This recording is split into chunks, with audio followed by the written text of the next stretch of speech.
کی محنت، تبلیغ کی محنت، محنت تبلیغ کی محنت۔ صحابہ کا مزاج تھا، مرکزی جگہ پر آتے تھے، مسجد نبوی میں تشریف لاتے تھے، تقاضوں کو لیتے تھے اور تقاضوں کو لے کر کے عالم میں جاتے تھے۔ اس لیے ہر وقت ہماری نگاہ میں صحابہ پورا کا پورا عملہ صحابہ کے طریقہ کار پر مجتمع بھی ہو، منشرہ بھی ہو۔ ہمارا عملہ اگر صحابہ ہمارے سامنے ہوں گے تو ہر وقت قدم بڑھتے رہیں گے، قدم پر قدم آگے اٹھانے کا جذبہ بنتا رہے گا اور صحابہ کی طرح حوصلہ بلند ہوتا رہے گا۔ اس لیے ہمارے سامنے صحابہ ہو، ہر ساتھی کے ذمے ہے کام کو صحابہ کے طریقے سے پیش کریں، تجربات سے نہیں۔ تجربات تو اختلافات کا بڑا سبب ہے اور تجربات پر اللہ کی مدد کا کوئی وعدہ نہیں۔ اللہ کی جو مدد ہونے والی ہے وہ ہم جب صحابہ کے طریقے پر آئیں گے تو مدد ہوگی۔ بیٹھ جائیں، دیکھو بیان شروع ہونے جا رہا ہے، جلدی جلدی تشریف لے آئیں، جہاں جگہ ہے بیٹھ جائیں، اگر اندر سہولت نہ ہو تو باہر بیٹھ جائیں، اوپر بیٹھ جائیں۔ بہت ہی اہتمام کے ساتھ بات کو سننا اور عزائم اپنے بلند کرنا، جیسے حضرت نے فرمایا خاندان کی جماعت، مسجدوں سے جماعت، مستورات کی ملکوں کے لیے بنانا، کہ بھائی تیار ہے نا۔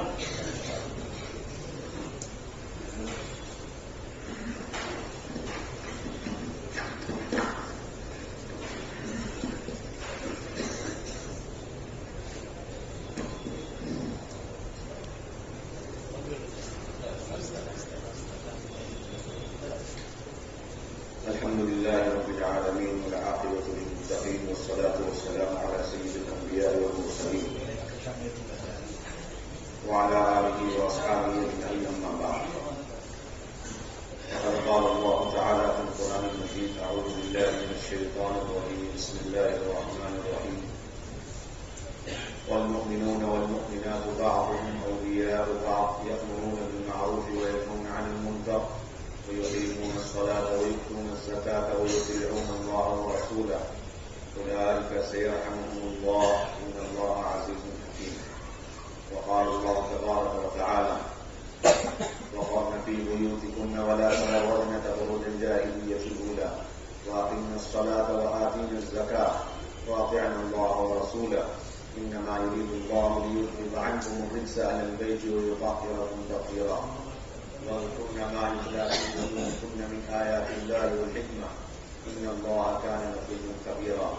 وقال النبي صلى الله عليه وسلم: الدين والنصيحة، قلنا لمن؟ قال لله ولكتابه ولرسوله ولأئمة المسلمين وعامتهم، رواه مسلم، كما قال صلى الله عليه وسلم. میرے انتہائی قابل احترام بزرگ اور دوست اور ساتھیوں، اللہ رب العزت نے جس طریقے سے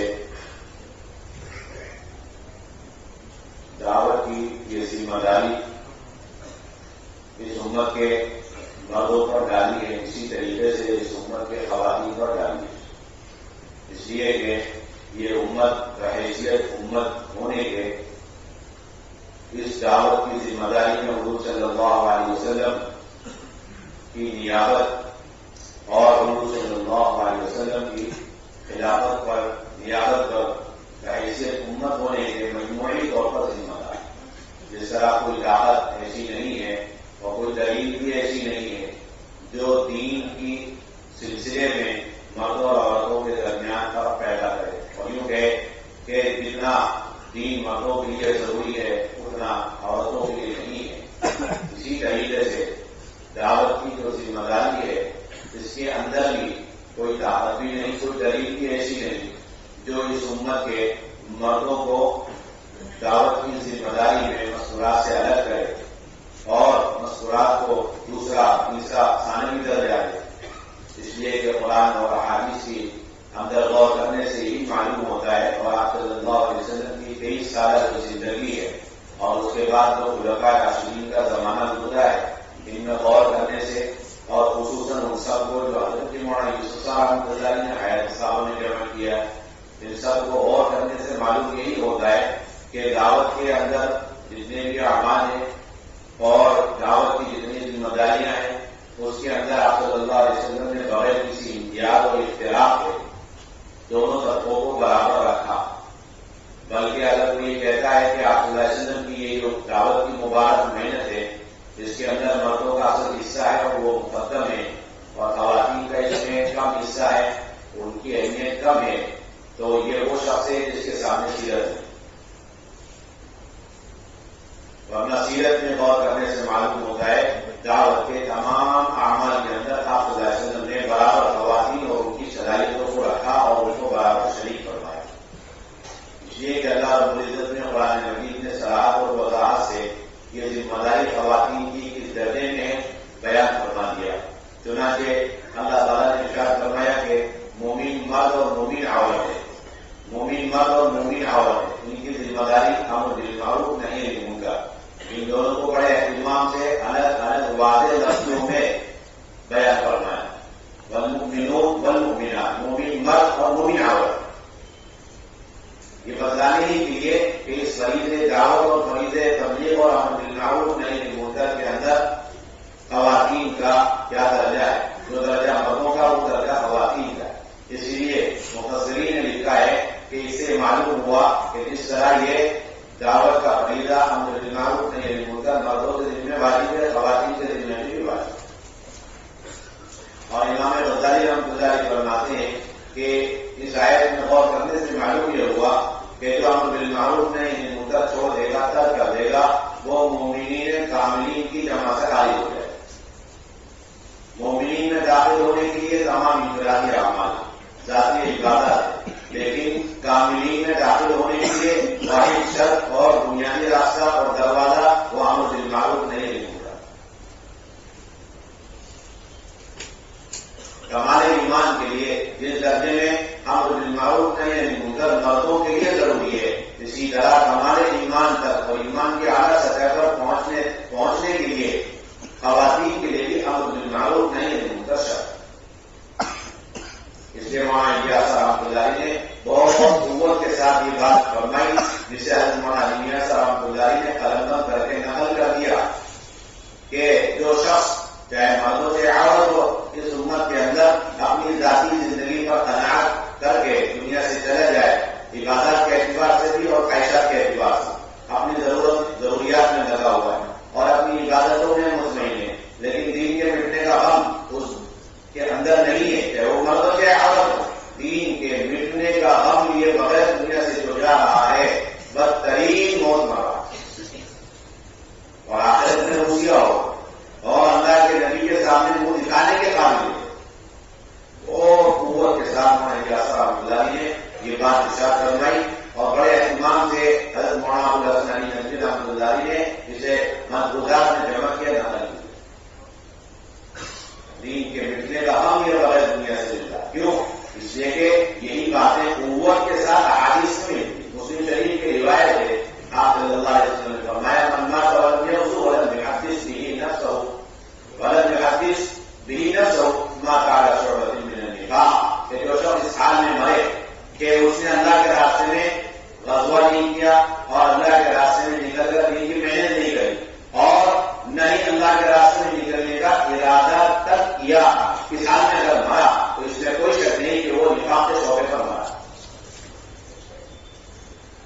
علامہ نووی رحمۃ اللہ فرماتے ہیں کہ جس طریقے سے اعضاء جوارح صحیح سالم ہو اور وہ اللہ کے راستے میں نکل سکتا ہو اور پھر نہ نکلے اور مر جائے تو وہ جس طرح نفاق میں مرا, اسی طریقے سے کوئی شخص ہے اس کے چاروں ہاتھ پاؤں کام نہیں کر رہے, خالی پڑ گئے, لیکن اس کا دل دھڑک رہا ہے اور دل کی سانسیں اور دل کے دھڑکنے ہیں اور وہ دل سے نیت ارادہ کر سکتا تھا کہ میں اللہ کے راستے میں نکلوں گا اور دل سے اس نے ارادہ نہیں کیا, ایسا شخص بھی نفاق پر مرا.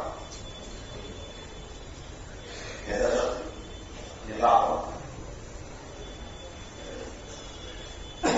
قرطبی رحمۃ اللہ علیہ فرماتے ایمان اور نفاق کے درمیان حد فاصل اور فرق کرنے والا عمل, امتیاز پیدا کرنے والا عمل یہ امر بالمعروف نہیں ہے. کوئی دیکھنا چاہتا ہے صبح سے لے کے شام تک, کوئی خاتون یہ دیکھنا چاہتی ہے صبح سے لے کے شام تک میں نے سارے اعمال کیے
بات ہے.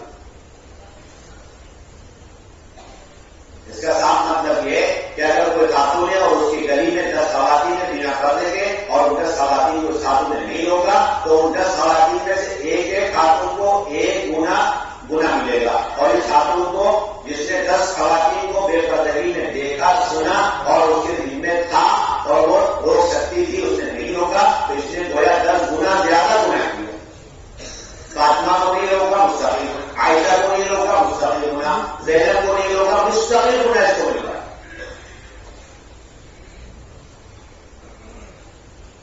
علامہ نبی رحمۃ اللہ علیہ فرماتے ہیں کہ کوئی خاتون گھر میں ہے اور گھر کے اندر 5-10 فیملی ممبر ہیں مرد اور عورت کی شکل میں اور وہ فرائض کو چھوڑے ہوئے ہیں، جس کے دل میں امر بالمعروف فرض عین ہے اس خاتون کے دل میں، اور وہ خاتون دیکھ رہی ہے کہ نافرمانی میں میرے گھر کے چھوٹے بڑے مرد عورت مبتلا ہے اور وہ روک سکتی تھی تو اپنا اس کے دل میں واجب ہو گیا فرض عین ہے نہیں ان کا کرنا. اور یہ خاتون جب تک گھر میں امر بالمعروف کر کے انہیں معروفات پر لانے کی کوشش نہیں کرے گی اور نئے منکر کر کے انہیں گناہوں سے روکنے کی کوشش نہیں کرے گی، یہ گھر بیٹھے گی اگرچہ اپنی ذات سے سارے گناہوں سے بچی ہوئی ہے اور سارے نیکیوں کو انجام دے دیجیے پھر بھی مستقل گناہ اس کے اوپر آ جائے جب تک گھر میں یہ گناہ کے ارتکاب ہے. پردے آئے علامہ نبی رحمۃ اللہ علیہ نے لکھا مجھ سے چلیے کیا چیز پردے آئے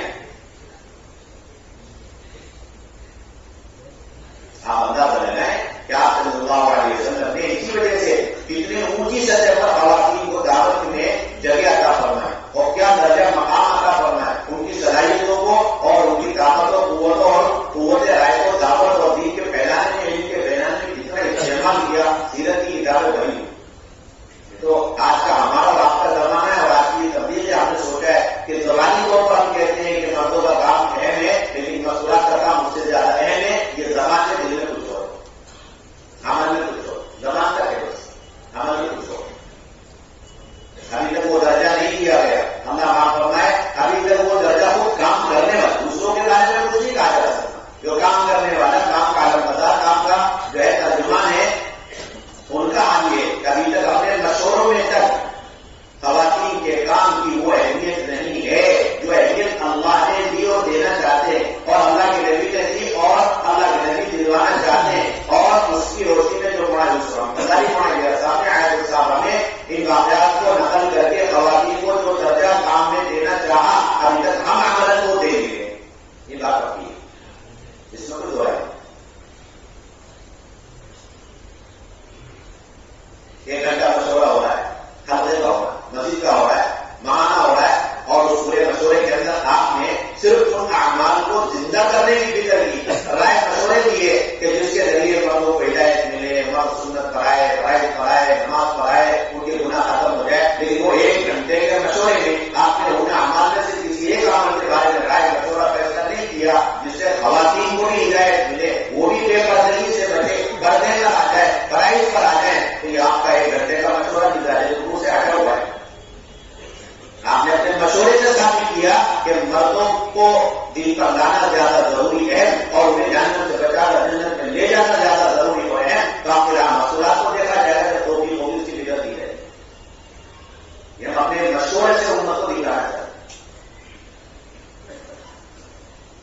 8 گھنٹے محنت ہو رہی، پوری محنت کر رہی مسجد جماعت، 1 گھنٹے میں ایک جماعت تیسرے ساتھی، دوسرے گھنٹے میں ایک جماعت دوسرے ساتھی، تیسرے گھنٹے میں ایک جماعت پہلے ساتھی اور پھر اگلے 4تھے گھنٹے میں 5 مہینے کی ایک جماعت اور 5ویں گھنٹے میں 4 مہینے کی ایک جماعت اور جماعتی جماعت. لیکن ساری جماعت امت ایک طبقہ سے مردوں کے بارے میں ساری فکر، ساری طاقت، ساری کوشش. لیکن اس 8 گھنٹے میں غلطی سے بھی ایک خاتون کی مسئولات کی جماعت سے روزہ نہیں بنا لے تو 8 گھنٹہ ہمارا ساری محنت کا ناقص.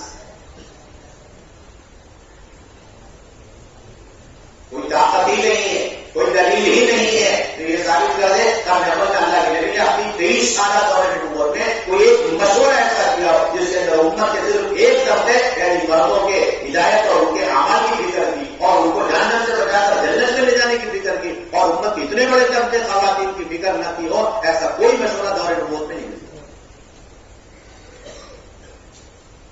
دنیا کی بات، کوئی محنت نہیں ملتی، کوئی مشورہ نہیں ملتا. ہر محنت ہر مشورے میں آپ غور سے دیکھیں گے اللہ اللہ کے نبی صلی اللہ علیہ وسلم نے امت ہی امت ہے جس کے اندر یہ بنیادی دو طبقے مردوں کا اور مستورات.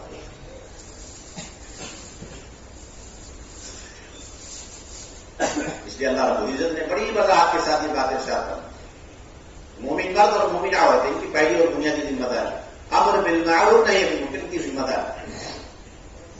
کسی کو کوئی حق نہیں اور کسی کے اندر طاقت نہیں, کسی کے پاس دلیل نہیں کہ وہ کسی بھی درجے میں اور رائے کے دانے کے برابر بھی دین کے محنت اور دین کی فکروں میں اور اس کے لیے قربانیوں میں, اس کے لیے ہجرت, اس کے لیے نصرت اور اس کے لیے ٹھکانے دینے اور اس کے لیے جذبات کی قربانی دینا اور اس راستے میں آنے والی تمام ناگواری تکالیف کو برداشت کرنے میں مستورات مردوں سے رائے کے دانے کے برابر پیچھے تھی, نیچے تھی. کوئی قرآن عزیز سے اور سیرت سے زیادہ نہیں کر سکتا. آپ کو دیکھنا ہے کہ سارا اٹھا کے دیکھیے دونوں.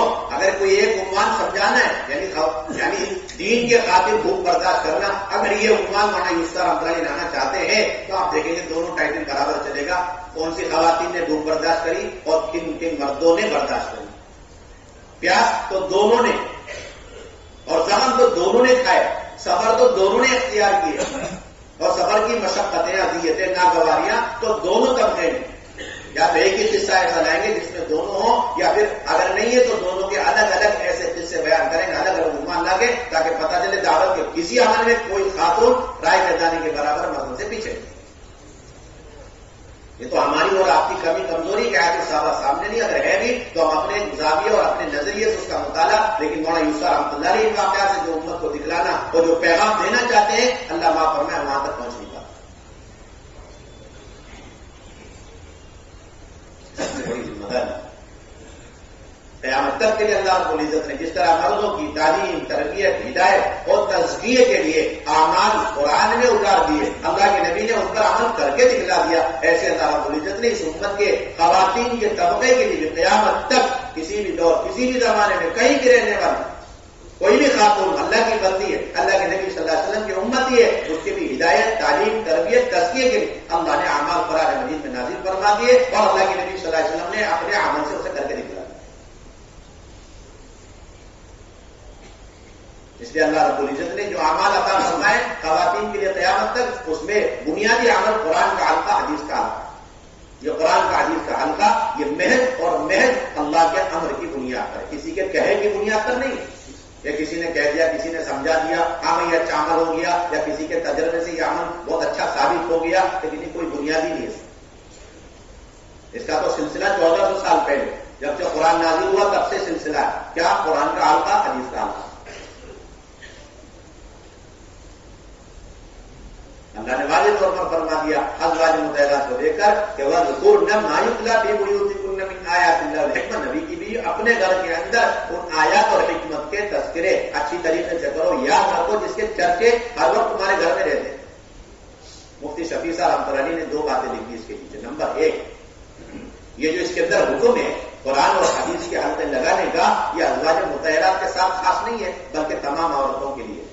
دوسری بات یہ فرمائی, اور یہ حکم قرن اول کے ساتھ خاص نہیں, ہر دور اور ہر زمانے کے لیے عام.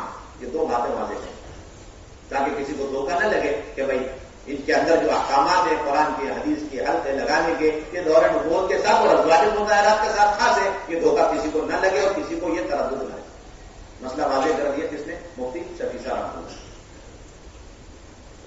گویا قرآنی حلقہ ہے, یہ قرآنی نسخہ ہے, خدائی نسخہ ہے, اور اس پر اللہ نے خود وعدہ فرمایا اس پر کیا ملے گا, اس پر کیا فائدے ہیں. اللہ نے خود بیان فرما دیا کہ ہم اس کے ذریعے سے 2 چیزیں چاہتے ہیں. ایک تو تمہارے اندر جتنی بھی گناہوں کی گندگی آلودگی, مردوں میں, عورتوں میں, چھوٹوں میں, بڑوں میں, گردر کی سطح پر ہم اسے دور کریں گے اور نیکیوں کے ذریعے سے تمہیں مکمل آراستہ کر دیں گے. یہ 2 بنیادی فائدے اللہ نے بیان کر. انما یرید اللہ لیذھب عنکم الرجس اہل البیت ویطہرکم تطہیرا. جس کا صاف مطلب یہ کہ کوئی کسی بھی زمانے میں دور میں ہو اور اسے اعمال کی توفیق ہو رہی نہیں ہو رہی, اور اس کو اتنی طاقت مل گئی اور اتنا اس کے وقت کے اندر برکت ہو گئی کہ وہ بے شمار اعمال, اوراد, وظائف پڑھ لے, لیکن خدا کی قسم کھا کر یہ بات کہی جا سکتی ہے کہ ایک آیت, ایک چھوٹی سی سورت لے کر گھر بیٹھ کر میاں بیوی بچوں کو لے کر اس حلقے لگانے پر جو تربیت اور نورانیت ہوگی وہ اتنے بڑے اوراد اور وظائف کے پورا کرنے پر آسان. کیونکہ یہ اعمال براہ راست اللہ کی طرف سے متعین ہو کر اس امت کی تعلیم اور تربیت دین کے لیے بطور خاص نازل کیے گئے. کوئی کتنا سخت دل اور سخت دل ہو، پتھر دل ہو، طے کر چکا نہ مجھے دین پر چلنا نہ کسی کو چلنے دینا، اور وہ اپنے عزم ملا دے کے آخری انتہا کو پہنچ چکا اور اس کے در کے اندر حلقہ لگ رہا ہو، اللہ تعالیٰ اس کا بھی تزکیے کا معاملہ فرما دیں گے، جیسے حضرت عمر رضی اللہ تعالیٰ نے کہ تدبیر کا فیصلہ فرمایا. ایک حلقہ ملا اور اسی کے اندر ان کی کایا پڑ گئی قیامت تک کے لیے سلسلہ. اور آپ صلی اللہ علیہ وسلم نے کتنا اہتمام فرمایا اپنی ذات کے اعتبار سے. آپ کی زندگی میں پہلی بات یہ ملتی ہے کہ آپ نے ان آیتوں کے صرف ان آیتوں کے اترنے سے بھی پہلے آپ نے تعلیم کر کے گھر میں شروع فرما دی. بلکہ غور کرنے سے معلوم نہیں ہوتا ہے، حدیث کی کتابوں میں غور کرنے سے معلوم نہیں ہوتا ہے کہ آپ نے نبوت کے مل جانے کے بعد جب پہلی وحی آئی آپ پر اور نبوت سے آپ کو سرفراز کیا گیا، اس کے بعد آپ تشریف لائے، اس کے بعد آپ نے کون سا عمل کیا.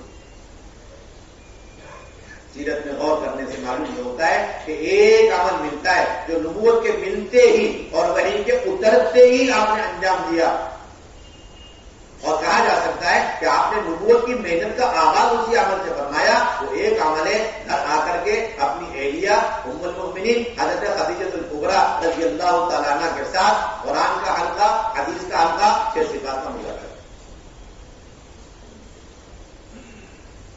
سب سے پہلا عمل نبوت کے ملنے کے بعد اس امت کے اندر اگر ہوا تو وہ گھر کے اندر کا عمل قرآن کا، حدیث کا حلقہ، 6 صفات کا مذاکرہ. بخاری کی روایت، مسلم شریف کی روایت، آپ صلی اللہ علیہ وسلم تشریف لائے، جب آپ پر وحی نازل ہوئی تو آپ سب سے پہلے گھر تشریف لائے. نہ دوستوں کے پاس گئے نہ دشمنوں کے پاس گئے. روایتوں میں کہیں نہیں ملتا کسی دوست کے پاس گئے یا کسی دشمن کے پاس. نہ مسجد میں گئے، آپ سیدھے گھر تشریف لائے اور آ کر ضم ملونی.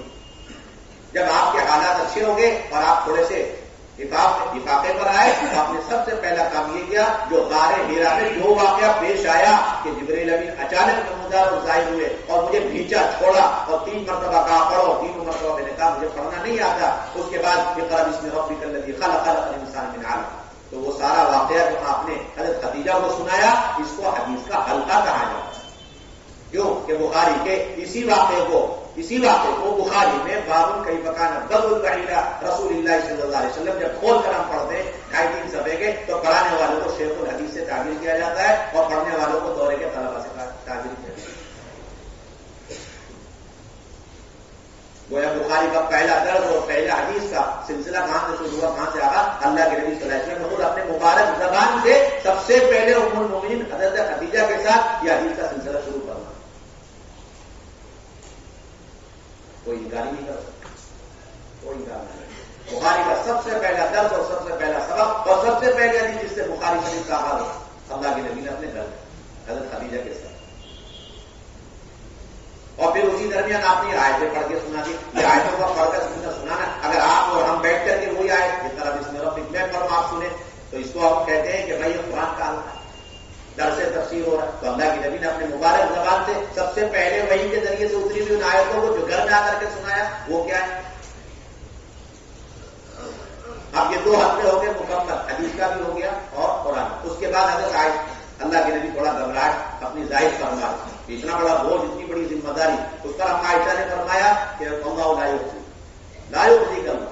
اللہ تعالیٰ آپ کو حضرت خدیجہ رضی اللہ عنہ فرمایا اللہ تعالیٰ آپ کو بے یار اور روزگار اور رسوا نہیں فرمائیں گے، اس لیے کہ آپ کو بہت اونچے اخلاق والے ہیں، اس لیے کہ آپ صلہ رحمی کرتے ہیں اور اسی طرح آپ لوگوں کا بوجھ اٹھاتے ہیں اور آپ لوگوں کے لیے امداد اور مدد کرتے ہیں اور مہمان نوازی کرتے ہیں. اللہ حضرت خدیجہ رضی اللہ تعالیٰ عنہ کا یہ ساری صفات گن گن کے شمار کر کے اخلاق کریمہ کو بیان کرنا، یہ 6 صفات میں 4 نمبر کا مذاکرہ کہلاتا ہے.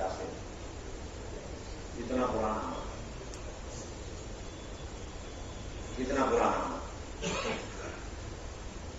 روز اول سے سلسلے چل رہے. جب سے وحی کا سلسلہ شروع ہوا، نبوت کی محنت، نبوت سے آپ کو سرفراز کیا گیا، آپ نے فوری عمل شروع کر دیا. وہ کہاں تک چلا؟ یہ کہتے ہیں کہ موت تک سکرات کے عالم میں بھی آپ حلقے لیتے ہوئے گئے. فرض یہ تھا کہ شروع میں حضرت خدیجہ جی ان کا انتقال ہوا، لیکن سکرات کے عالم میں ام المؤمنین ایک اور تھی حضرت عائشہ، ان کے ساتھ حلقے لیتے آپ دنیا سے تشریف لے. موطا امام مالک کی روایت ہے باب جامع الجنائز، اس کے اندر یہ روایت موجود ہے کہ حضرت عائشہ رضی اللہ تعالیٰ عنہ کے گھر جانا چاہتے تھے، بار بار میری باری کدھر ہے، میری باری کدھر ہے، تو ساری ازواج متحدہ سمجھ گئی کہ اللہ کے نبی صلی اللہ علیہ وسلم حضرت عائشہ کے پاس جانا ہے، چنانچہ سب نے رضا خوشی کے ساتھ انہیں حضرت عائشہ کے پاس جانے کا موقع اور وہاں جا کے تیمارداری کرنے، اور وہی سب کی سب خواتین جا کے خدمت اور عیادت اور تیمارداری۔ حضرت عائشہ فرماتی اللہ کے نبی صلی اللہ علیہ وسلم کا مبارک سر میرے سینے پر تھا اور سکرات کا عالم تھا، درد اور کرانے کی عجیب و غریب کیفیت تھی، اور مجھے پورا یقیناً معلوم تھا کہ کسی نبی کو اللہ تعالیٰ اس وقت تک دنیا سے نہیں اٹھاتے جب تک انہیں دو چیزوں میں سے ایک چیز کا اختیار نہ دے دیا جائے، یعنی دنیا میں رہنا یا آخرت پسند کرتے، کسے آپ منتخب کر دیں۔ اتنے میں نے دیکھا اللہ کے نبی صلی اللہ علیہ وسلم کے مبارک ہوں کھلے اور آپ صلی اللہ علیہ وسلم نے دعائیں پڑھی، اللہم اغفر لی، اللہم ارحمنی، اللہم رفیق الاعلیٰ، اے اللہ میری مغفرت کر، اے اللہ میرے اوپر رحم و کرم کا معاملہ کر، اے اللہ مجھے رفیق اعلیٰ سے ملا دے۔ جیسے ہی الفاظ آپ کی مبارک زبان سے نکلے تو میرے دل میں یہ بات اچھی طرح اتر گئی کہ ابھی ابھی اللہ کے نبی صلی اللہ علیہ وسلم کو دنیا اور آخرت کے بیچ میں اختیار دیا گیا اور آپ نے آخرت کو چن لیا، اس لیے آپ نے دعائیں پڑھی، اب اللہ کے نبی یقیناً ہمیں چھوڑ کے دنیا سے جائیں۔ سکرات کا عالم ہے، گھر کے اندر ہے، اور اپنی بیوی اور ام المؤمنین حضرت خدیجہ کے اوپر سہارا لگائے ہوئے ہیں، اور اس موقع پر آپ صلی اللہ علیہ وسلم یہ دعائیں پڑھ رہے ہیں، اس کو ہم موتا بول کے پڑھتے تو کہتے ہیں موتا شریف کا درس کا حلقہ چل رہا۔ ہم عائشہ نہ ہوتی تو ہمیں پتہ نہیں چلتا، اللہ کے نبی دنیا سے تشریف لے جاتے کیا دعائیں پڑھتے ہوئے، آپ کے اوپر کیا کہتی ہے تاریخ اس موقع پر۔ یہ سب کس کی برکت ہے؟ یہ عین سکرات کے عالم میں ام المؤمنین کو لے کر کے حلقے لگانے کی برکت۔ پڑھتے ہیں گزر جاتے ہیں، استدلال سمجھ نہیں آتا، اور باقی 23 سال کی زندگی کا خلاصہ کیا ہے۔ یہ تیسری بات یہ ہے کہ ساری سیرت کی کتابوں کا نچوڑ ہے، آپ صلی اللہ علیہ وسلم سفر کے علاوہ جب بھی مدینے میں رہے، حضر میں رہے، اور آپ کی کسی بھی بیوی کی اب باری رہی تو تمام سیرت کی کتاب اس پر متفق ہے کہ ایسا کبھی نہیں ہوا کہ آپ کسی بیوی کی یہاں باری کے طور پر رہے اور آپ کا اس دن گھر کی تعلیم چھوٹی ہو کسی سیرت کی کتاب میں۔ ابھی تو ہم تردد میں ہے کہ گھر کی تعلیم ہمارے حق میں جائز ہے کہ نہیں ہے، ہمارے تو ذمہ مسجد کا سارا کام ہے وہ کر لیا، وہی بہت ہو گیا، گھر کا تو اوور ڈوز ہو جائے گا، اس لیے تقسیم کر کے ابھی گاڑی چل رہی ہے۔ مسجد کے اعمال ہے، مردوں کے حوالے، گھر کے اعمال ہے، مستورات کے حوالے، یہ سب سلسلہ کیونکہ بہت تھکے ہوئے ہیں، بڑے تقاضے باہر کے عالم کے کہ اللہ کے نبی کے یہاں یہ تقسیم نہیں، جتنے بھی تھکے آ رہے ہو، دن ہو رات ہو، اہتمام سے آپ کو ہلکا لینا ہے تو لینا ہے، چاہے فردن لیکن بیوی کو لے کر یا پھر وقت مقرر کر کے تمام بیویوں کو حتیٰ کہ بیٹیوں کو بھی جمع کر کے۔ یہ ساری سیرت کی کتابوں میں بخاری اور مسلم میں سارے واقع ہیں، سب کو اکٹھا کر کر حدیث کے حلقے لینے کے واقعے میں حضرت عائشہ رضی اللہ تعالیٰ عنہ کی بڑی مشہور روایت ہے، مسلم شریف کے اندر نقل کی گئی۔ حضرت عائشہ رضی اللہ تعالیٰ عنہ فرماتی ہے کہ آپ صلی اللہ علیہ وسلم نے فرمایا اسرعكن بي لحاقا اطولكن يدا، قالت وكن يتطاولن ايتهن اطول يدا، قالت فكانت اطولنا يدا زينب رضی اللہ تعالی عنہا لانها كانت تعمل بيدها وتصدق، رواه مسلم۔ کہ آپ نے تمام بیویوں سے ارشاد فرمایا کہ میرے مرنے کے بعد تم میں سے سب سے جلد مجھ سے آ کر ملنے والی وہ بیوی ہوگی جس کا ہاتھ لمبا ہوگا۔ یہ سنتے تمام بیویاں اپنی ہاتھوں کی پیمائش میں لگ گئی، بعد میں پتہ چلا لمبی ہاتھ سے مراد زیادہ صدقات خیرات کرنے والی اور حضرت زینب رضی اللہ تعالی عنہا نے۔ یہ مثال ہے آپ کا گھر آ کر تمام بیویوں کو ایک وقت میں جمع کر کے حدیث کے حلقے لینے اور پھر اس میں فضائل کی روایت اور خصوصاً ایسے عمل کی ترغیب جس کی برکت سے کل قیامت میں اللہ کے نبی سے جلد ملاقات، جلد قرب حاصل ہو جائے، اس کی یہ مثال۔ اس کو کیا بولتے ہیں؟ فضائل کے حلقے کرنے کو، صدقات خیرات کی ترغیب ہے، جس کی وجہ سے کل قیامت میں اللہ کے نبی سے ملاقات بھی ہوگی جلدی اور قربی حاصل ہوگی۔ ایسا بھی روایتوں میں ملتا ہے کہ اگر کوئی گھر میں غیر حاضر ہے اور حلقے میں پہنچا نہیں ہے تو آپ نے حلقہ روک دیا، ان کے آنے تک انتظار فرمایا، جب وہ آگے اس کے بعد آپ نے حلقہ لیا۔ اس کو کہتے ہیں نا وقت مقرر کرنا، اور پھر گھر کے اندر سب کو اکٹھا کر کے تعلیم کا حلقہ لینا۔ یہ ساری سیرت کی کتابوں عائشہ رضی اللہ تعالیٰ عنہ کی اگلی روایت مسلم شریف کے اندر فرماتی ہے کہ آپ نے سب کو جمع فرما دیا، پھر دیکھا کہ بیٹی فاطمہ غیر حاضر۔ کون غیر حاضر؟ جی بیٹی فاطمہ غیر حاضر۔ یعنی اس کا مطلب جس طرح آپ مسجد میں کسی صحابی اور ساتھی کے غیر حاضری کو محسوس کیا کرتے تھے اور انہیں بلانے کی خود فکر کرتے، بھیج کر بلواتے، اس طرح گھر کی تعلیم میں سب کا اکٹھا ہونا آپ ضروری سمجھتے اور کسی کی بھی غیر حاضری آپ برداشت نہیں کرتے، اسے محسوس کرتے، ان کے آنے کا انتظار کرتے۔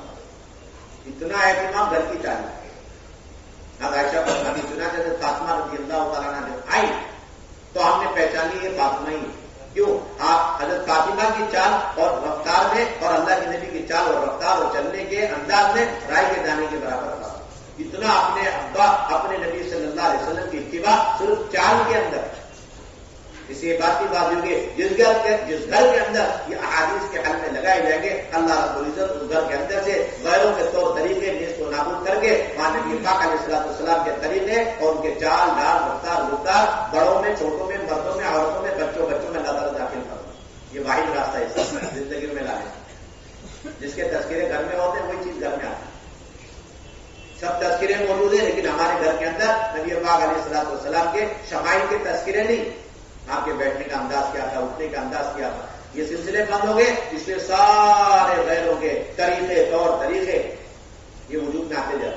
ہر ایک کو ہر طریقہ اچھا لگتا ہے, بس اللہ اگر طریقہ پسند نہیں آتا گھر میں کسی کو بچوں کو تو وہ نبی کا طریقہ عجیب اور چمپا سا لگتا. اتنی ہمارے گھروں میں دوریاں ہوتی ہیں. حضرت فاطمہ آگے بیٹھ کے تو تعلیم کا حلقہ شروع ہو. کہتے ہیں تعلیم کا حلقہ چلتا رہا. اتنے میں اللہ کے نبی نے حضرت فاطمہ کو خرید کر کے کان میں پسار رہا, سرگوشی فرمائی تو وہ رونے لگی. پھر آپ نے خرید کیا اور پسار رہا, سرگوشی فرمائی تو وہ مسکرائی. تعلیم کا حلقہ مکمل ہوا. آپ اٹھے تشریف لے گئے.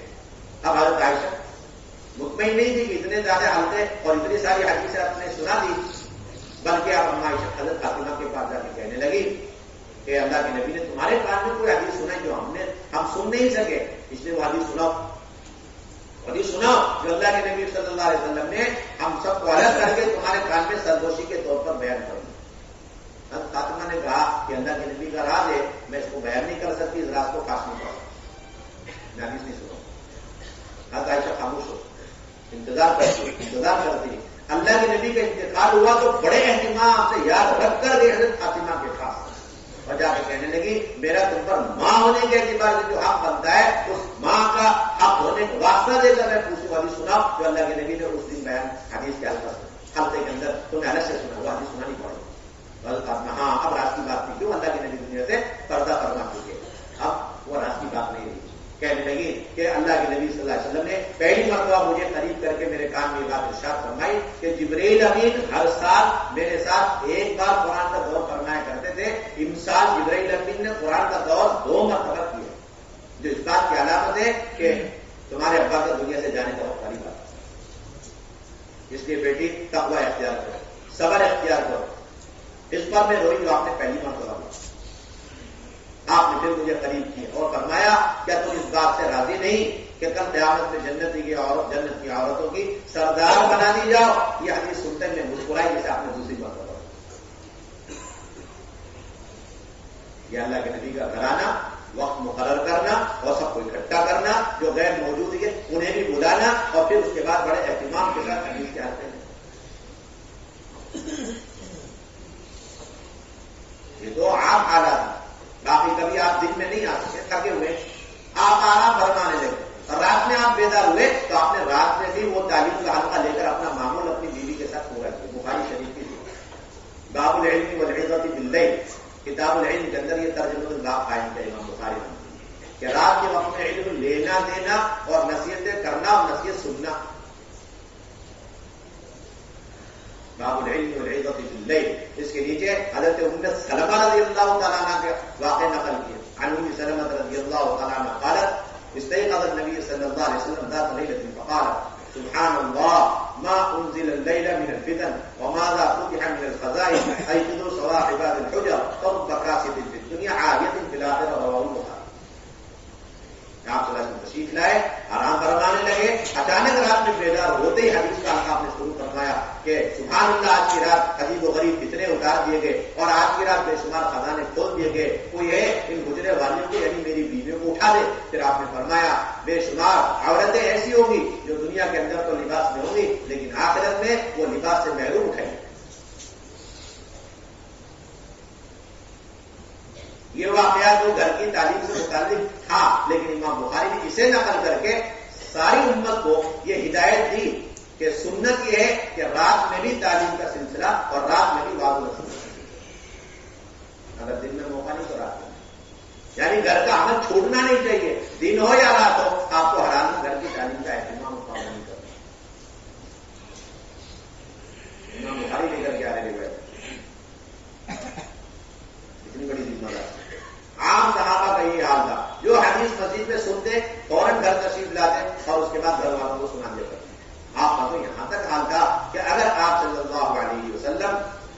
کہ بیویوں میں سے کوئی بیوی اجازت لے کر کے اپنے میکے چلی، اپنے میکے چلی، تو آپ صلی اللہ علیہ وسلم کا یہ معمول ملتا ہے کہ آپ نے میکے میں جا کر بھی میکے والوں یعنی سسرال، اپنی سسرال ہوئی اور حضرت عائشہ کے لیے میکا، تو وہاں سسرال والوں کو جمع کر کے آپ نے حدیث کا بھی حلقہ لیا اور قرآن کا بھی حلقہ لیا۔ بخاری اور مسلم اور سنن کی کتابوں کے اندر موجود واقعہ ہے، ایک بہت مشہور واقعہ، جب منافقین کی طرف سے حضرت عائشہ رضی اللہ تعالیٰ عنہ پر زنا کی تہمت لگائی اور اپنا عائشہ بیمار پڑ گئی اور تیمارداری اور علاج معالجے کے لیے اجازت دے کر کے اپنی والدہ کے گھر ام رومان کے یہاں چلی گئی، تو آپ صلی اللہ علیہ وسلم جایا کرتے تھے، عائشہ ٹھیک ہو خیریت سے واپس آ جائے۔ ہم عائشہ کہتے ہیں اللہ کے نبی وہ جو ہے توجہ نہیں فرما رہے تھے، جو عام بیماری کے حالت میں اللہ کے نبی میرے ساتھ اچھا معاملہ کرتے، ہلکے سے پوچھتے تھے ٹھیک ہو واپس آ۔ ایک مرتبہ گئے اور آپ نے قوت سے کہہ دیا عائشہ سن، اگر تم سے زنا ہوا ہے تو توبہ استغفار کر لو، اللہ بڑے غفور ہے۔ کہتی ہے میں تو تھی بیمار اور یہ ایک ہی سہارا تھا اللہ کے نبی کی شکل میں، اور اللہ کے نبی نے بھی جملہ فرما دیا اب تو میرا کوئی رائے نہیں دنیا کے اندر۔ ماں کو دیکھو کونے میں بیٹھی رو رہی، ابا جان صدیق اکبر بیٹھے ہوئے انہیں دیکھو وہ چپ خاموش رو رہے، اب میرا کون ہے؟ اتنا چاروں طرف ماحول بن چکا، گویا کہ نعوذ باللہ یہ غلطی حضرت عائشہ سے ہو ہی گئی۔ اللہ کے نبی بھی ترغیب دے رہے توبہ کر لو، استغفار کر لو، اللہ بڑے غفور ہے۔ اب کہتی ہے میں تنہا ہوں اور میرے ساتھ میرا اللہ، حلقہ لگا ہوا، اللہ کے نبی بھی ہے، والدہ بھی ہے، والد صاحب بھی ہے۔ کہتی ہے اگر میں اللہ کے نبی کی بات مان کر کے استغفار کرتی تب بھی میرا اللہ جانتا ہے کہ عائشہ اس گناہ سے بری ہے، اور اگر میں توبہ استغفار نہ کروں تب بھی اللہ میاں جانتے ہیں کہ عائشہ اس سے بری ہے۔ پھر کہنے لگی مجھے تو اس بات کا پورا یقین ہو گیا کہ اللہ رب العزت مجھے ضرور بھی ضرور اس زنا کی تہمت سے بری کریں گے، لیکن اس بات کا یقین نہیں تھا کہ مجھ جیسی معمولی خاتون کی برات کے لیے اللہ تعالیٰ صافا آسمان سے آیتوں کو اتار دے جس کی تلاوت قیامت تک ہوتی رہے، میں اپنے آپ کو اس قابل نہیں سمجھتا، لیکن اس بات کا یقین پکا کہ اللہ رب العزت مجھے بری کرے گا۔ بس ہمارے یہاں قرآن حدیث کے حلقے لگانے اور اس کے ذریعے سے تربیت اور تزکیے کا اہم ترین مطلب اور مفہوم یہ ہے کہ خواتین گھر بیٹھی بھی جو مسئلے پیش آ جائیں ان کے دل کے اندر اس بات کا یقین ہو یہ مسئلہ اللہ رب العزت ان اعمال کے راستے سے براہ راست حل فرمائیں گے۔ یہ یقین ہے کہ خاتون کے دل کے اندر اتارنا یہ قرآن حدیث کے حلقوں کا بنیادی مقصد ہے، تو اپنا حلقے لگتے رہیں گے اور خواتین بھی مردوں کی طرح دفتر کی شکل رکھیں گے، اپنے ہر مسئلے کا حل اللہ کے ان اعمال کے ذریعے سے اللہ تعالیٰ کے ذریعے سے حل ہوگا۔ کہتی ہے کہ اتنے نے اللہ کے نبی پر وحی کے اترنے کے آثار کیا مطلب، یعنی جبرائیل امین گھر آتا ہے، جبرائیل امین گھر تشریف لیا ہے اور پوری آیت اتار دی۔ اللہ کے نبی صلی اللہ علیہ وسلم فرمایا کہ عائشہ تمہیں خوشخبری بشارت ہو کہ جبرائیل امین ابھی ابھی آئے اور تمہاری برات میں سورہ نور کا پورا رکوع اتار کے چلے، اور آپ نے بغیر کسی تاخیر کے وہیں آپ نے پورا رکوع اسی مجلس میں پڑھ کر کے سنا دیا۔ ان الذين جاءوا بالذكر عصبة منكم لا تحسبوه شرا لكم بل هو خير لكم لكل امرئ منهم ما اكتسب من الاثم والذي تولى كبره منهم له عذاب عظيم۔ اس کا خلاصہ یہ ہے کہ ساری تہمتوں سے ڈرنے کی کوئی ضرورت نہیں ہے، جسے تم دیکھ کر کے سن کر کے اپنے لیے شر سمجھ لی وہ تمہارے حق میں 100% خیری ہے۔ مولانا صاحب فرمایا کرتے تھے اس کام کی ذلتوں کے اندر عزتیں تلاش کرو، اس کام کی ذلتوں سے گزرے بغیر جس کے اندر یہ تہمت بڑی خطرناک ذلت کا مرحلہ ہے، جس کے بعد اللہ وہ چمکاتے اور وہ خیر اٹھاتے کہ ہم سوچ ہی نہیں سکتے۔ ذکر خیر کیا کہ خاتون کے لیے قیامت تک برات نامے کے طور پر پورا ایک رکوع قرآن مجید میں قیامت تک اس کی تلاوت، جس سے بڑا خیر اور کیا ہو سکتا ہے۔ رحمان کہہ رہی بیٹی اٹھو اور اللہ کے نبی کا شکر ادا کرو۔ کہتے کہ میں کیوں شکریہ ادا کروں، انہوں نے تو میری کوئی طرفداری نہیں کری، وہ تو مجھ سے آ کر کہہ رہے توبہ استغفار کرو، میں تو اس اللہ کا شکر ادا کروں گی جس نے مجھے سب کے بیچ میں رکھ کر کے برات نازل فرما کر کے مجھے بری فرما۔ روایت کو پوری ہو گئی، پڑھتے بھی سنتے بھی نکل جاتے، لیکن کبھی احساس نہیں کہ یہ کتنی بہترین جو ہے عمدہ مثال اور دلیل ہے کہ آدمی جب جا رہے سسرال تو وہاں پر سارے سسرالی لوگوں کو دے کر کے اپنی ساس کی ہے، سسر کی اور بیوی بیمار کی حالت میں، اور وہاں بھی آپ نے قرآن کا حلقہ بھی لیا اور حدیث کا حلقہ بھی لیا۔ اصل دنیا کی چیز جو سمجھنے کے لیے سمجھانا، اتنا اہتمام آپ کی طرف گھر کی تعلیم کے اندر۔ ایک ایک صحابی کا حال یہ تھا کہ مسجد میں جو حدیث اور جو مسئلہ یا پھر جو کوئی آیت سن لی، گھر آتے اور فوراً آ کر کے سنا۔ ابو سلمہ دوڑے میں آئے، ام سلمہ سے کہہ رہے اللہ کے نبی صلی اللہ علیہ وسلم نے یہ دعا سکھلائی ہے، اگر مصیبت کے آنے پر جو آدمی انا للہ پڑھ کر اللہم اجرنی فی مصیبتی والی دعا پڑھ لے تو اللہ تعالیٰ مصیبت پر اجر اور اس کے نعمت کا بدل عطا فرماتے۔ ایک حدیث، ایک دعا، اور میاں بیوی نے لے کر حلقہ لگا لیا اور فوراً لگایا۔ جس طرح گھر میں تڑپتے ہوئے آدمی کو چھوڑ کر آدمی ڈسپینسری سے دوائی لاتا ہے اور لاتے فوراً اس کو دوائی دیتا ہے، اس طرح حضرات صاحب ایک ایک حدیث ایک ایک آیت ایک ایک دعا سن سن کر کے آپ کے گھر والوں کو دے دیا۔ کئی مدینے طیبہ میں یہ نہیں ملتا، گھروں کے اندر کتابیں رکھی ہوئی تھی لیکن کوئی گھر کی تعلیم سے خالی نہیں، کوئی گھر کی تعلیم سے خالی نہیں، قرآن حدیث کے حلقوں سے کوئی مدینے کا کوئی گھر خالی نہیں۔ کتاب اور کتابی شکل کی تعلیم ہی زیادہ مشکل ہے، باقی سینہ بسینہ والی تعلیم کا سلسلہ شروع ہو جائے تو معمولی گاؤں دیہات کا کوئی گھر بھی باقی نہ رہے کہ جہاں پر تعلیم ہو۔ امت کو دوبارہ اس پر لے کر کے ایک حدیث سنے اور آ کر کے گھر والوں کو سنا۔ اب ام سلمہ فرماتی ہے کہ تھوڑے دنوں میں ابو سلمہ کا انتقال ہو گیا اور میں نے فوراً عزت میں بیٹھتے بیٹھتے یہ دعا پڑھ لی، انا للہ و انا الیہ راجعون اللہم اجرنی فی مصیبتی واخلف لی الخیر منہ، اور میں عزت میں بیٹھ گئی اور میں نے سوچا ابو سلمہ سے بڑا داعی مجاہد مخلص کون ملے، کہتی ابھی میری عزت پوری اور اللہ کے نبی گھر تشریف لائے اور کہنے لگے، فرمانے لگے میں تم سے نکاح کرنے کے لیے۔ وہاں حضرت عائشہ نے اپنے اوپر اتنا جو بڑا مسئلہ آیا اسے اسی حدیث کے حل پہ اور اس کی بنیاد پر جو یقین اس سے حل کروا، اور یہاں پر حضرت ام سلمہ اپنا مسئلہ حل کروا۔ دنیا کی بڑی سے بڑی طاقت آ جائے اور وہ خواتین کو بے پردہ کرنے کی کوشش کرے، لیکن گھر کی تعلیم کا اگر تسلسل رہا تو پھر اس کے برکت سے اتنا دن کے اندر مضبوطی اور پختگی اور استحکام اور استقامت ہو جائے گی، سارا باطل نظام مل کر ایک ایمان والے کو گھر سے باہر نہیں نکالتا۔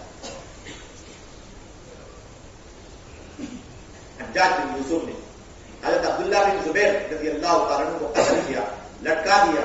حضرت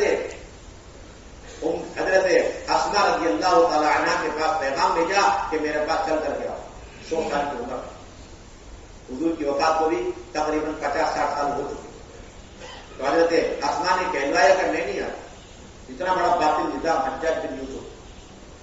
تو اس نے کہا کہ اگر آپ نہیں آؤ گی تو میں ایسا آدمی بھیجوں گا جو تمہیں تمہاری چوٹی کے بل گھسیٹتے ہوئے میرے پاس لے کر جائے۔ تو ظالم آدمی کسی کو نہیں بخشا۔ اس پر حضرت اسماء نے کیا جواب دیا؟ اس کا شریف کی روایت، حضرت اسماء نے فرمایا ٹھیک ہے میں تو اس وقت تک اب نکلوں گی نہیں گھر سے جب تک حجاج ایسا آدمی نہیں بھیجے گا جو مجھے میری چوٹی کے بل گھسیٹ کر کے مجھے گھر سے باہر نکال کے دکھلا سکے۔ آپ کو بہانے سے خواتین باہر نکل وہ تو نکلنا ہی پڑے گا، کیا نکلنا پڑے گا؟ ایمان کا چاہے اس لیے نکل رہی، ایمان میں کمزوری اس لیے نکل رہی تھا۔ یہ جملہ سنتے ہی حجاج بن یوسف ہل گیا اور اس نے اپنی چپل منگائی، پہنا اور آیا حضرت اسماء کی خدمت میں اور کہنے لگا اچھا آپ ہی ہیں جن کو اللہ کے نبی نے ذات النطاقین کا لقب دیا؟ تو حضرت اسماء نے فرمایا ہاں میں ہی ہوں، مجھے اللہ کے نبی نے ذات النطاقین کا لقب دیا تھا جب ہجرت کی رات تھی اور میرے ذمہ تھا اس سب کو تھوڑا لے کر کے آنا، اور اس کو کجاوے سے باندھنے کی رسی بھول آئی تو میں نے اپنے پاس جو کچھ بھی تھا انتظام اس کے 2 حصے کیے رسی کے، اور ایک سے کجاوے میں نے اس ستو کے تھیلی کو کاٹ دیا۔ اس پر اللہ کے نبی نے مجھے یہ لقب دیا، کہنے کہ یہ تو الگ بات ہے، اور تمہیں میں ایک حدیث سناتی ہوں جو میں نے 50 سال پہلے اللہ کے نبی سے سنا، وہ حدیث سنا تو یہ کہ اللہ کے نبی نے فرمایا اس امت میں 2 شخص گزریں گے، ایک ظالم، ایک کذاب ہوگا اور دوسرا مبرم ہوگا۔ کذاب کو ہم نے دیکھ لیا مسیلمہ کذاب، اور مبرم کہتے ہیں ظالم کو، اور اس میں کوئی 2 رائے شک نہیں کہ وہ مبرم اور ظالم تم ہی ہو۔ یہ کہتے ہی حجاج بن یوسف خاموش اٹھا اور وہاں سے اس کے بعد چلے گیا، اس کے بعد کبھی حضرت اسماء کو کچھ نہیں کہا۔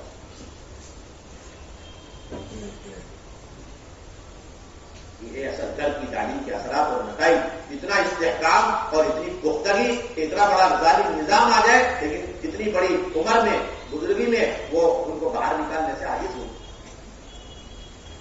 یہ مضبوطی، استحکام اور استقامت یہ گھروں کی تعلیم کی برکت۔ انہوں نے یاد رکھا 60 سال پہلے وہ حدیث کہ پتا چلا جو اس کا مستاق تھا اسی کے سامنے وہ حدیث سنا، اتنا بڑا ظالم نظام آیا اس کو بھی لے کر حدیث کا حلقہ لگایا۔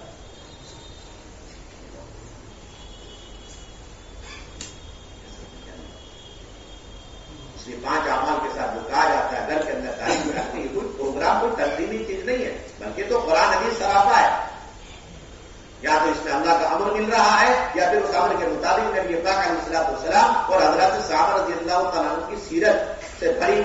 ساری چیزیں ہمیں مل گئی. اسی پر امت کو دوبارہ لانا جس کے اندر گھر کے ایک فرد کی تربیت اور اصلاح اور تطہیر کا اللہ نے وعدہ فرمایا. یہ اعمال تطہیر ہے، اعمال تطہیر. اور کسی بڑے سے بڑے شرعی عذر کے موقع پر بھی اس کے بند کرنے کی مثالیں ہمیں سیرت میں نہیں ملتی. اس لیے حضرت عائشہ رضی اللہ تعالیٰ عنہ، حضرت ام سلمہ رضی اللہ تعالیٰ عنہما کی روایت ہے بخاری مسلم کے اندر. عائشہ رضی اللہ تعالیٰ عنہ کی روایت ہے، فرماتی ہے کان نبی صلی اللہ علیہ وسلم یتکئ علی حلی وانا حائض فیقرأ القرآن. واضح روایت، صریح ہے. صحیح روایت اور صریح روایت استدلال کا اعلیٰ درجہ ہوتا ہے. جس کا خلاصہ یہ کہ اللہ کے نبی صلی اللہ علیہ وسلم اس پر ٹیک لگائے ہوئے قرآن کی تلاوت فرما رہے اور میں سن رہی، جبکہ اس پر نماز نہیں، حیض کی حالت. دو باتیں واضح ہو گئی اس روایت سے کہ ایسا شرعی عذر کسی گھر میں آ جائے ہو جائے تب بھی اس گھر کے اندر کی تعلیم اور قرآن کا حلقہ بطور خاص وہ موقوف نہیں کیا جائے گا، اور دوسرا وہ قرآن کا حلقہ لیا جائے گا، اور ایسی شرعی عذر میں جو بہن مبتلا ہے اس کے ساتھ حلقہ لیا جائے گا.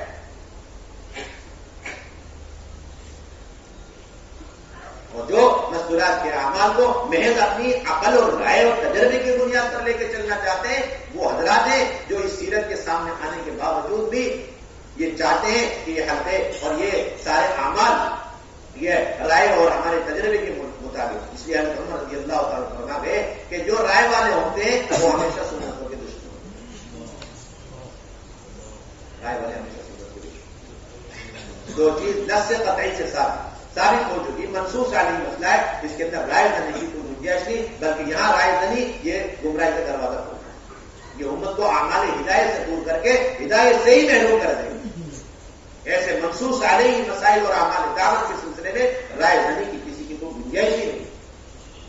یہاں تو سیرت ہے اور ہم وہ ہمارے لیے اسوہ ہے اور مقتدی ہے اور ہم مقتدی ہیں، ہمیں چلنا ہے. اسے ہم کس عمل کو اختیار کریں.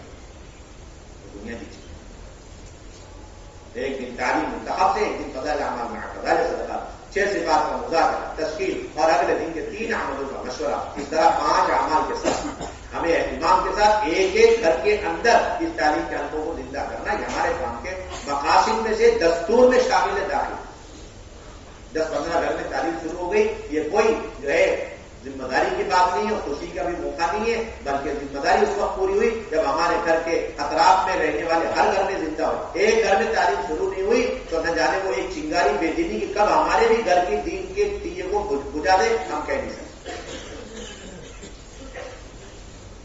اور یہ تو انفرادی تعلیم، گھر گھر کی خصوصی تعلیم، باقی عمومی تعلیم کی بھی ضرورت ہے جس کے اندر خواتین ایسی آئیں جن کا کوئی دین سے تعلق نہیں اور علم کا ماحول سے گزری نہیں اور پردے کا ماحول دیکھا نہیں. اب ان کے گھر کے اندر تعلیم اور عمل شروع کرنے سے پہلے انہیں تھوڑا ماحول میں لانے کی ضرورت ہے. اس کے لیے بولتے ہیں عمومی تعلیم کے سلسلے بھی ہونے چاہیے. اللہ تعالیٰ فرماتے ہیں قرن اول میں 2 تعلیم ملتی، ایک خصوصی تعلیم گھر گھر کی میاں بیوی بچے سب بیٹھ کر، اور دوسری عمومی تعلیم یعنی خواتین کو اکٹھا کر کر کے اور ان کے درمیان اللہ رسول کے کلام کو پڑھا جائے، سنا جائے، اور بیچ بیچ میں مرد حضرات جا کے دین کی باتیں کریں، حدیث کے حلقے لگائے جائیں. فرماتے ہیں یہ بھی کوئی آج 2 سال 100 سال کی بات نہیں، بلکہ یہ تو عین اللہ کی نبی کی سنت.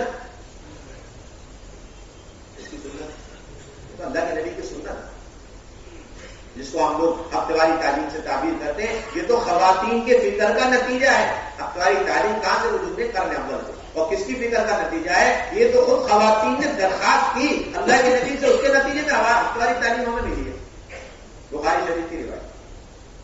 باب هل يجعل للنساء يوم على حدة في العلم، کہ دین کے سیکھنے سکھانے اور علم کے سیکھنے سکھانے کے لیے خواتین کے لیے کوئی وقت اور دن مقرر کرنا چاہیے. یہ سوال قائم کر کے امام بخاری نیچے قصہ لا رہے ہیں. ہاں اس قصے سے معلوم ہو رہا ہے کہ ہاں خواتین کے لیے ایک دن مقرر کر کے انہیں اکٹھا کر کے ان کو اللہ رسول کے پیغامات سنانا عین سننا.